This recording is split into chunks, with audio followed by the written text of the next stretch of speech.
जय हिंद दोस्तों, इस समय मैं आप लोगों को वेक्टर अलजेब्रा चैप्टर पढ़ा रहा हूँ। और लास्ट टर्म पे मैंने देखा था कि जो वेक्टर का डॉट प्रोडक्ट होता है या फिर इसको स्केलर प्रोडक्ट भी बोल सकते हैं, वो क्या होता है, कैसे ये डिनोट करते हैं और कैसे डिफाइन करते हैं, वो सब मैंने आप लोग को दिखाया था। और आज हम लोग उसी पर बेस्ड जो इंपॉर्टेंट रिजल्ट होते हैं और या फिर उसकी आप लोग प्रॉपर्टीज भी बोल सकते हैं, वो हम लोग डिस्कस करने जा रहे हैं। देखते हैं कि क्या होता है।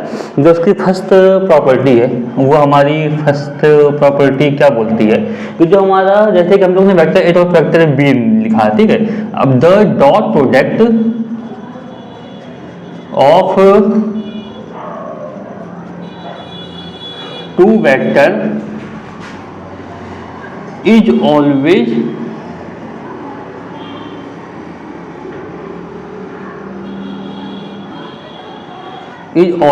Real number.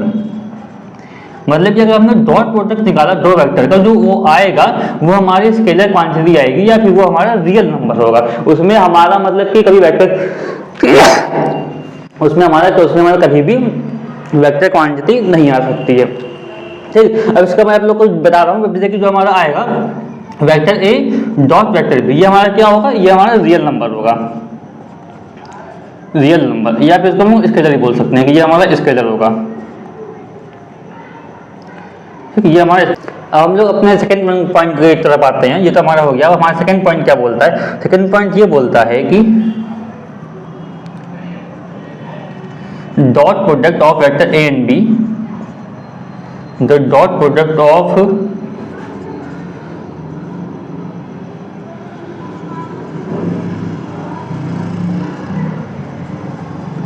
Vector a and b, that is क्या हो गया हमारा, that is vector a dot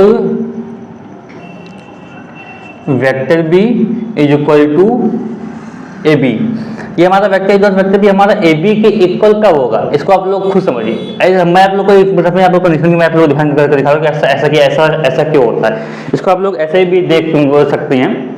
सुनिए, हमारा फॉर्मूला क्या था, vector a dot vector b is equal to a b cos theta, ठीक।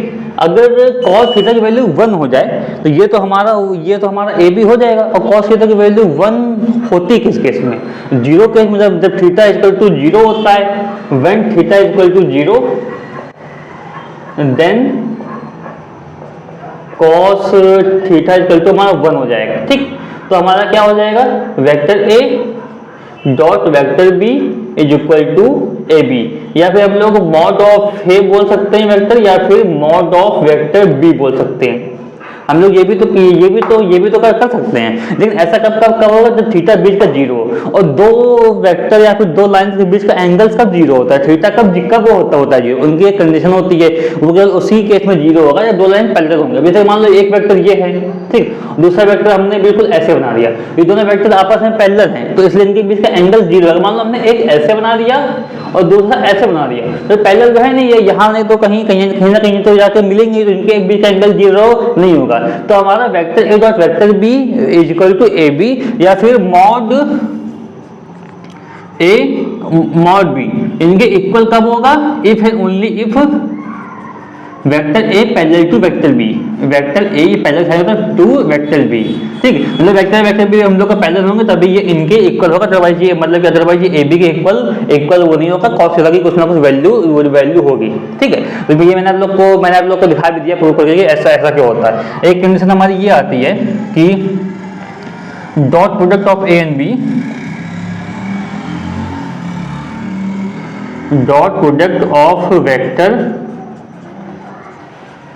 ए एंड वेक्टर बी क्या है हमारा dot product, vector a dot vector b is equal to 0, vector a dot vector b is equal to 0, ठीक। 0 का वो होगा हमारा if and only if, इसमें आप लोग समझ ही सकते हैं कि 0 हमारा क्या होगा, vector a perpendicular to vector b, ये हमारा परपेंडिकुलर टू वेक्टर बी।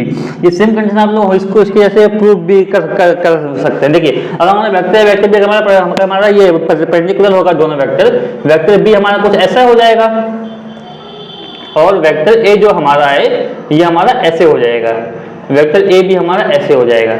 ठीक, वेक्टर बी हमारा ऐसे हो गया, वेक्टर ए हमारा ऐसे हो गया। अब इनके बीच का जो एंगल है, एंगल हमारा बन जाएगा 90 डिग्री। आप लोगों को पता है जो cos 90 की वैल्यू होती है वो होती है 0। ठीक, ये बात तो आप लोग को टेबल ट्रिग्नोमेट्री में लास्ट ईयर कराई थी, तो आप लोग को ध्यान होगा ही, ये होती है 0। अब जब 0 को हम लोग यहाँ रखेंगे तो ये पूरा बन जाएगा 0। तो जो डॉट प्रोडक्ट हमारे 0 उसी केस में होता है जब हमारे दोनों वेक्टर परपेंडिकुलर हो। ठीक, अगर हमारे दोनों वेक्टर परपेंडिकुलर नहीं है तो वो हमारा 0 नहीं होगा। और एक केस ये भी बनता है if theta is equal to pi, ठीक, जो कॉस पाई की वैल्यू होती है -1, so cos pi is equal to -1। तो इस केस में जो हमारा ए डॉट बी होगा वो हमारा -ab के इक्वल हो जाएगा। तो इसको भी आप लोग ध्यान रख लीजिए, इंपॉर्टेंट रिजल्ट है। आप लोग को प्रूव करने के लिए भी बोल सकते हैं, प्रूव कैसे करेंगे मैंने आप लोग को बता दिया।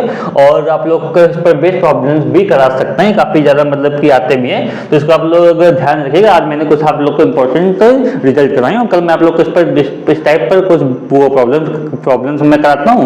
और आप लोग को इसमें कोई डाउट हो तो आप लोग कमेंट सेक्शन में पूछ लीजिएगा। और अगर आपको हमारी वीडियो पसंद आया तो आप लोग लाइक शेयर सब्सक्राइब करना ना भूलिएगा। मिलते हैं नेक्स्ट वीडियो में, धन्यवाद।